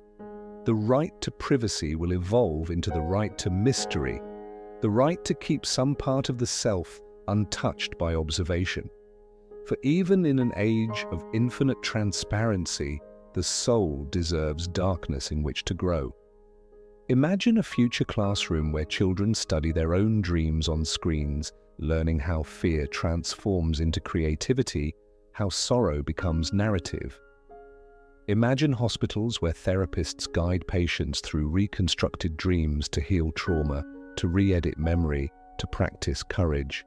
And imagine artists using neural interfaces to sculpt entire dreamscapes, exhibitions of pure thought projected in living color. The world would become a gallery of consciousness, but the masterpiece will still be the unseen dream, the one no machine can capture, the one that lives only in feeling. Because the essence of a dream is not its image, but its intimacy. When you dream, you touch the border between self and infinity. You are both observer and creation, both painter and canvas. Technology may reproduce the picture, but it cannot reproduce the presence. It can replay the shadow, but not the shiver. Perhaps that is the future's quiet lesson, that every map of the mind leads back to mystery. The scientist charts it, the dreamer lives it, the poet translates it back into wonder. And somewhere, in a darkened lab, a researcher watches the waves of a sleeping brain shimmer across a monitor. The pattern looks like rainfall, like heartbeat, like music. They realize that what they are seeing is not machinery. It is meaning trying to become visible. They whisper to themselves, "We are learning to read the language of the soul." Outside, the world is sleeping. Cities hum like nervous systems, satellites blink like neurons in the planetary mind. The data streams never stop, yet beneath them flows the same ancient rhythm. Inhale, exhale, dream. It connects the rat in its maze, the child in its cradle, the machine in its loop. Different vessels, one current. As dawn approaches, the boundaries blur completely. You wake from a dream and reach for your device. The screen glows like a second sunrise. Information rushes in. Messages, memories, fragments of the collective waking dream we call reality. For a moment you cannot tell which world feels more real, the one you left or the one you've returned to. And maybe they are the same, because every technology we build is an external dream, a projection of the inner landscape. The airplane was our dream of flight, the internet our dream of connection, artificial intelligence our dream of understanding ourselves. We invent our own reflections, then step inside them. Dreaming and building are one continuous gesture of the same mind. So the story comes full circle. The dream created the thinker created the machine, and the machine in turn reminds the thinker to dream. The more we extend outward into space and code, the more we will be drawn inward again, to the still point that no scanner can reach. There, beyond the circuitry and the symbols, lies the heartbeat of existence itself, consciousness, watching, wondering, imagining. Maybe the final purpose of decoding dreams is not to explain them, but to listen through them, to realize that every flicker of thought is the universe speaking its name in 1,000 dialects of electricity. We are not decoding dreams. Dreams are decoding us. And one day, when we have mapped every neuron, when we can translate emotion into waveform and memory into light, there will still remain that last unquantifiable element, the feeling of wonder. The moment you wake from a dream and whisper, "How was that even possible?" that is where science ends and meaning begins. So, as the machines keep dreaming and the scientists keep searching, remember the simplest truth of all: the future is not coming. It is already here. In every pulse of the sleeping brain, in every spark of imagination that refuses to die. Each dream tonight is a rehearsal for tomorrow's discovery. Each discovery tomorrow is the echo of tonight's dream. And when you close your eyes, you are not escaping the world.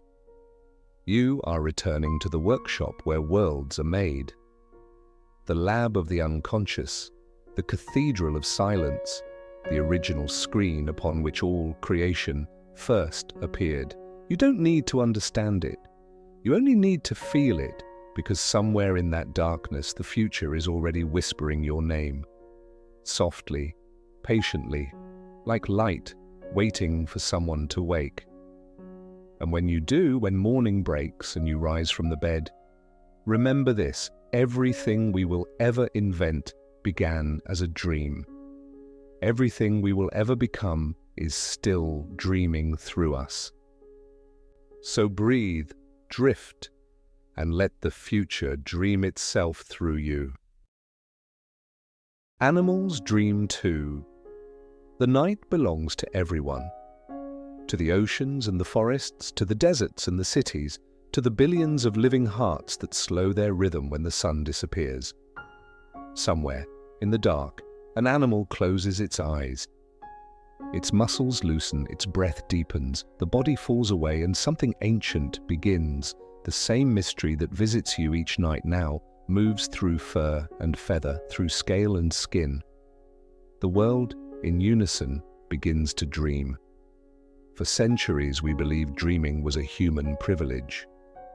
That imagination was the crown of our species, a miracle reserved for minds that could speak and reason. But the closer we look, the more that illusion dissolves.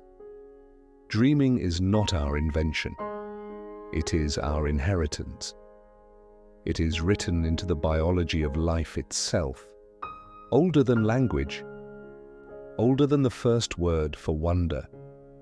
In the quiet laboratories of the 20th century, scientists noticed something curious. A cat, asleep and still, suddenly twitched its whiskers. Its paws jerked, its tail flicked, as if chasing invisible prey. Electrodes on its brain showed a pattern identical to the human REM phase. The same rapid eye movements, the same bursts of neural lightning in the visual cortex. When researchers disabled the mechanism that freezes muscles during REM, the cats acted out their dreams, leaping, pouncing, hunting phantoms. It was as if the mind refused to believe the body had stopped. The hunter still hunted, though the prey existed only in memory. That discovery changed everything. It meant that dreaming was not poetry but process, not mythology but evolution. The sleeping mind of the cat was rehearsing survival. The dream was a biological classroom. From there, the search expanded. Rats navigating mazes replayed their journeys in miniature while they slept. Dogs barked softly into nothing, chasing familiar scents. Birds rehearsed their songs note by note in their sleep, refining them for the dawn. Even the octopus, in its alien intelligence, shifted colors as it dreamed, its skin pulsing through patterns of camouflage and emotion, a living film projected on the surface of its body. The implication was profound. Life dreams because life remembers. Every species that learns must also rest, and every creature that rests seems to imagine. Dreaming is not an indulgence. It is maintenance, rehearsal, therapy, renewal. It is how evolution keeps practicing itself. Watch your dog sleeping. The paws that twitch, the ears that flick, the faint whimper as if it's running across an invisible field. It is. Somewhere deep in its hippocampus, neurons are firing in the same pattern they did when you threw the ball that morning. The dog relives it, not as memory but as presence. The emotion returns, the joy, the chase, the connection. In its dream, you are there again. For a moment, you and the dog exist together in a world made entirely of feeling. That is empathy made visible. The bond between species has always been emotional, but in dreams it becomes neurological. Your minds are speaking the same ancient language, the language of sleep. Dreaming bridges species the way rivers connect landscapes. It flows from one form of life to another, adapting its course but never losing direction. A dolphin dreams in sonar, a fox in scent, a bird in melody. Each uses the same principle: replay, recombine, imagine. Scientists studying zebra finches discovered that when they sleep, the same neurons that fire during their singing also ignite in identical patterns. The brain is practicing without sound, fine-tuning its music for the next sunrise. Dreams are rehearsal halls for instinct. The symphony of survival is composed in silence. Even elephants, who sleep less than most mammals, show signs of deep REM.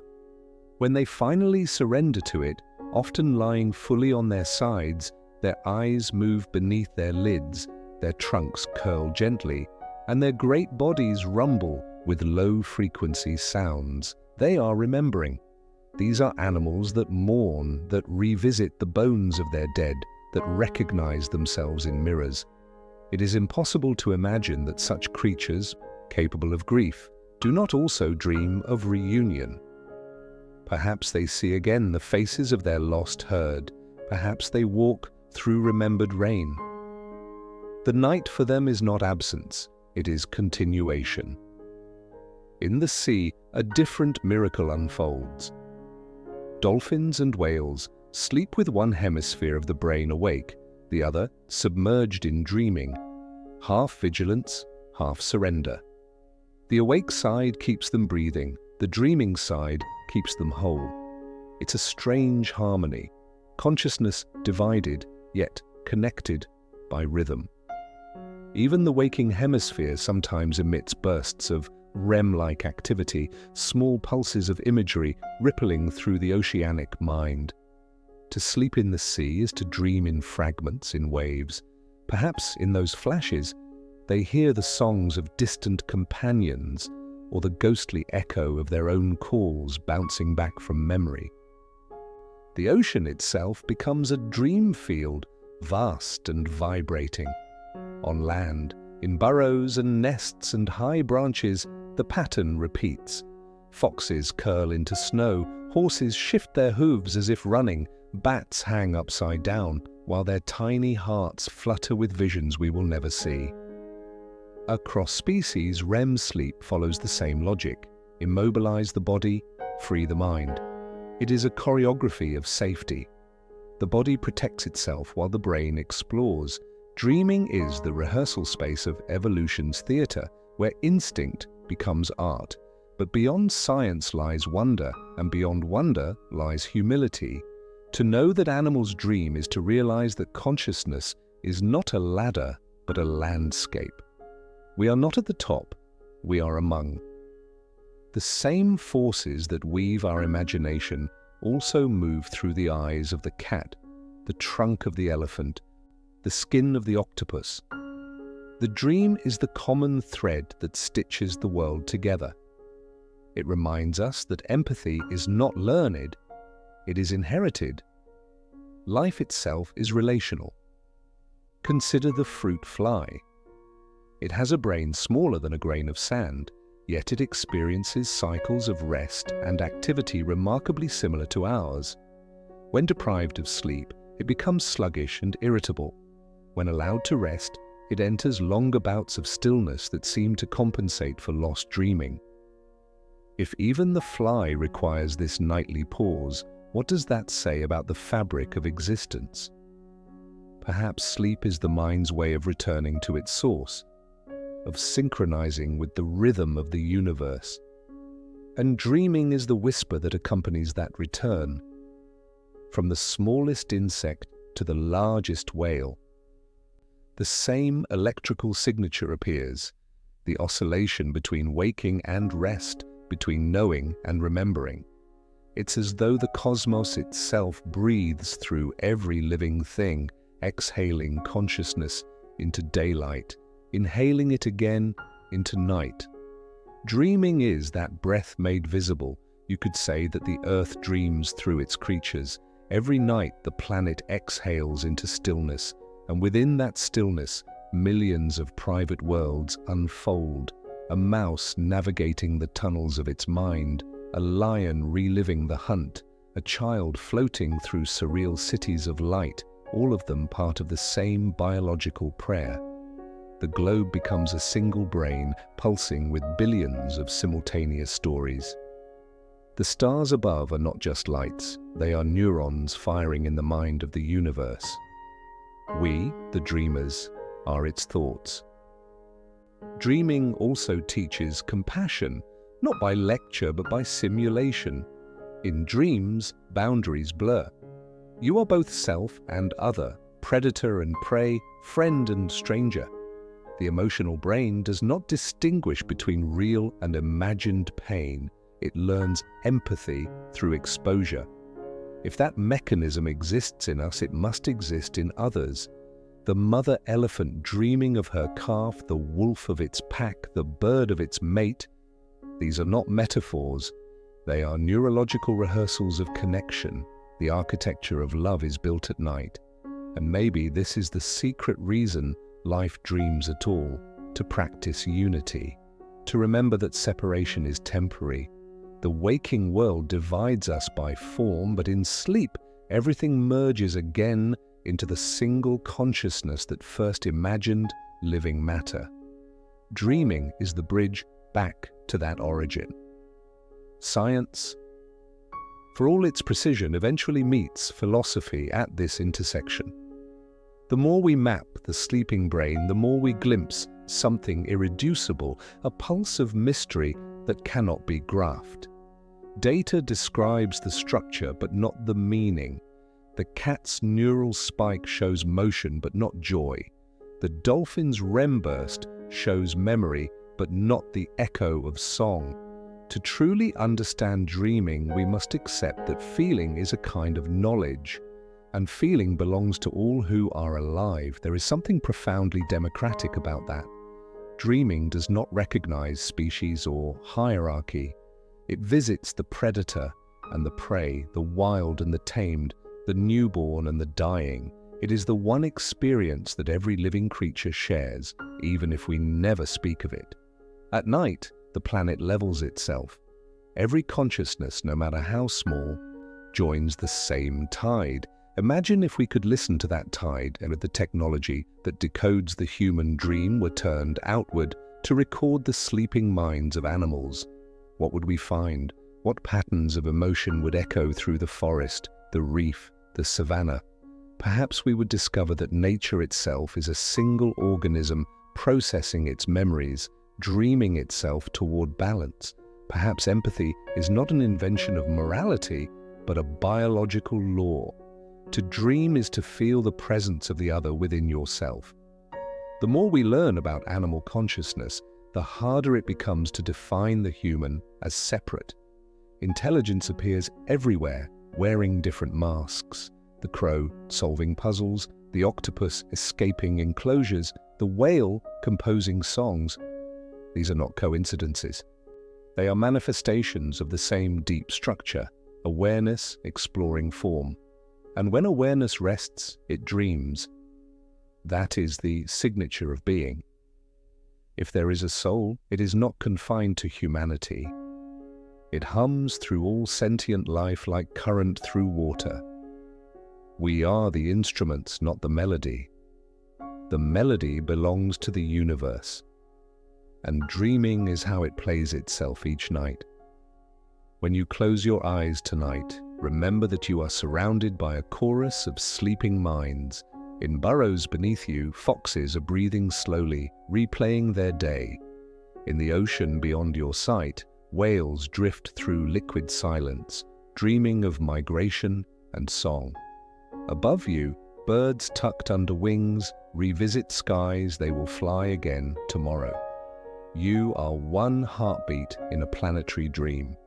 The same night folds over all of us.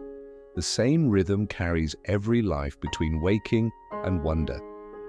Dreaming unites what daylight divides. It tells the tiger and the child the same truth, that existence is not a competition, but a collaboration. That every heartbeat contributes to the same story of life remembering itself.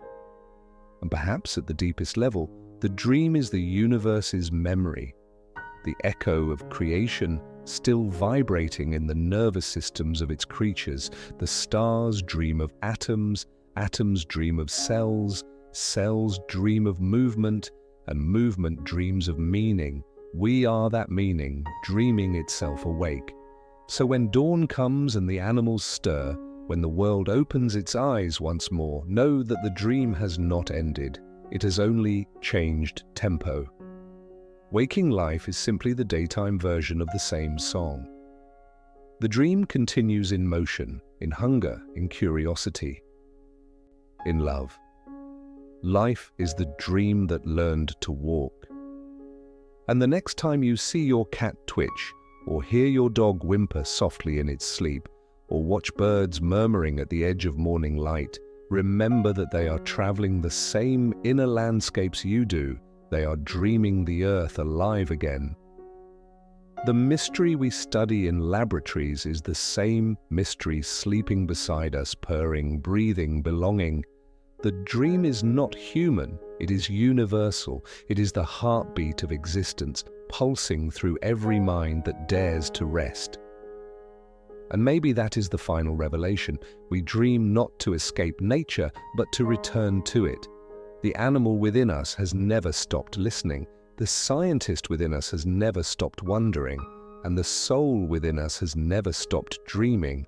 So sleep gently, little piece of the universe. The fox is dreaming. The whale is dreaming. The forest is dreaming. And you are part of their dream too. Just drift, just feel, just dream. The world is quiet now. The lights have dimmed, the questions have been asked, and the answers, whatever they are, have melted into the background hum of existence. You've traveled through the architecture of sleep, through neurons and night, through memory and meaning. You've seen how the mind paints in darkness, how emotion becomes story, how story becomes understanding. You've walked beside the scientists, the poets, the shamans, the machines, and even the animals, all dreamers, all searching for the same truth. And now, as this journey closes, we return to where it all began, to the simplest, quietest question of all. Why do we dream? The unfinished answer. Science can describe the mechanics, the REM cycles, the neurotransmitters, the neural choreography of light and shadow. It can show us what the brain is doing when we dream, which regions fire, which ones rest. But none of that explains what it feels like, the strange, impossible intimacy of living a story that no one else will ever see. The truth is, maybe there isn't one answer. Maybe dreams are not a single phenomenon, but a spectrum. A mirror, a rehearsal, a memory, a whisper, a question. Maybe they are simply the mind's way of holding itself gently. We often think of waking life as the real world and dreams as its reflection. But what if it's the other way around? What if dreams are the original reality and waking life is the brief interruption? When you open your eyes, you call it morning. But to your dreaming mind, it's just another scene, one more chapter in the endless imagination of consciousness. The heart of the mystery. Look at the night sky. Every star you see is ancient light traveling through time just to touch your eyes. Your brain turns that light into meaning. But in truth, it's all vibration, all memory. Dreams are like that. They are the mind's way of touching itself across time, echoes of the past, fragments of the possible, light arriving from the far corners of your own being. When you dream of a lost friend, you are bending time, collapsing distance between what was and what still is. When you dream of flying, you are remembering something your body never knew, freedom without boundary. And when you dream of falling, you are learning to surrender. Maybe that's the purpose of dreaming, to practice the art of letting go, to teach the mind what the heart already understands, that control is an illusion and beauty lives in uncertainty. The science of stillness. If you listen closely, you can almost hear your brain while you sleep. The pulse of your heart, the rhythm of your breath, the slow tidal motion of oxygen and thought. During sleep, your body repairs itself. Cells rebuild, memories consolidate, the immune system strengthens. Even the glial cells, the quiet caretakers of the brain, sweep through the synapses, clearing waste, washing the mind clean. It is a physical miracle happening in silence. Every night, your body becomes its own scientist, conducting experiments in balance, running equations in repair, proving again and again that rest is not laziness but survival.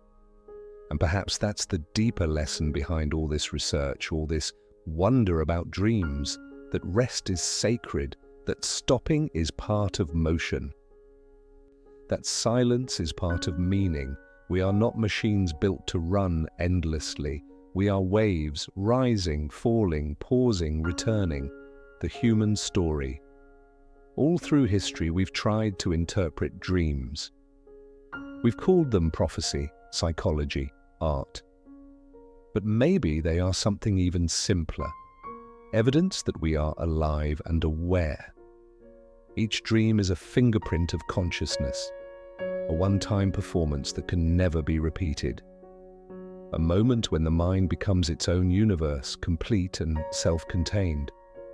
And in that brief universe, you are everything: the hero, the stranger, the landscape, the sky. You create the world and live inside it simultaneously.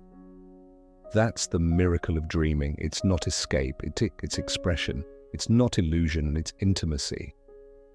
When you dream, you experience what it means to be truly free, not from gravity, but from the narrowness of definition.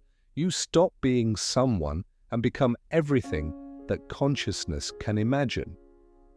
The thread of connection. In the long silence of sleep, you are not alone. Somewhere, someone else is dreaming too. A child in another country, a whale deep beneath the ocean, a bird folded under its wing. Dreaming is the thread that connects every living thing. A silent communication that transcends species, language, and form. It's as though the entire planet breathes in unison, each creature contributing a verse to the same invisible lullaby. Science calls it evolution. Spirituality calls it unity. But it feels the same either way. A quiet recognition that life is one vast mind and we are its passing thoughts. Every night, when you fall asleep, you return to that collective current, the same current that shaped you, that shaped all of us. We call it dreaming, but maybe it's something bigger. Maybe it's being the beauty of not knowing. For all our advances and the scanners, the algorithms, the decoded brainwaves, there will always remain one mystery untouched. No machine will ever measure the warmth of a childhood dream, the ache of love remembered, the thrill of a falling sky. Those are not patterns of neurons. They are poetry written in electricity. And poetry cannot be dissected without losing its music. That is why the mystery matters. It keeps wonder alive. It keeps humility alive. The scientist and the mystic are both dreamers, each looking for meaning in the dark. And the moment they both whisper, "I don't know," is the moment they become the same. The final bridge. When you drift off tonight, you will cross the oldest bridge in existence, the one between knowing and not knowing, between thinking and feeling, between being awake and being alive. On one side, the daylight world of names and needs. On the other, the ocean of the infinite, where the self dissolves and everything becomes story. You cross it every night without effort. You've done it since before you were born. Even in the womb, the fetus sleeps and dreams. Dreaming is not something you learn. It is something you remember. A ritual older than language, older than thought. Every heartbeat carries its rhythm. Every cell hums its memory.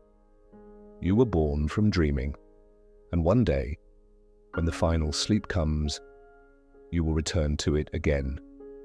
Not as an ending, but as a continuation, the next verse of the same song. The closing reflection.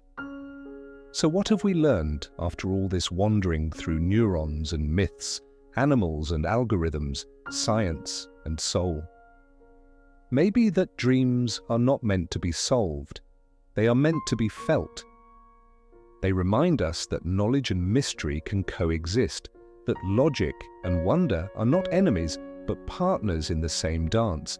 And they remind us too that even in the most advanced laboratories, the real experiment is always the same: to understand what it means to be conscious, to love, to imagine, to be. Dreams are the bridge between all of it, between the physical and the invisible, between the neuron and the star. The final lullaby. So here, at the end of this long journey, let the science fade, let the words dissolve, let the mind rest. You don't need to understand everything. You don't need to remember the details of the brain, or the theories, or the data. Just breathe. Just drift. Just feel. Because right now, the universe is still dreaming through you. The atoms that make up your body were once part of stars that burned, collapsed, and began again. You are the cosmos, imagining itself in the shape of a person. And every time you dream, you let it continue that imagination. So close your eyes. Let the boundaries soften. The story doesn't end here, it only quiets. Somewhere, a neuron fires like a spark. Somewhere, a heart beats in rhythm with the earth. Somewhere, another dream begins. And so quietly, the scientist becomes the dreamer again. The whispering end. You don't need to understand everything. Just drift. Just feel. Just dream. And when you wake, carry the silence with you. Carry the wonder. Carry the memory that even the most ordinary morning is part of something extraordinary. Because to live is to dream with open eyes.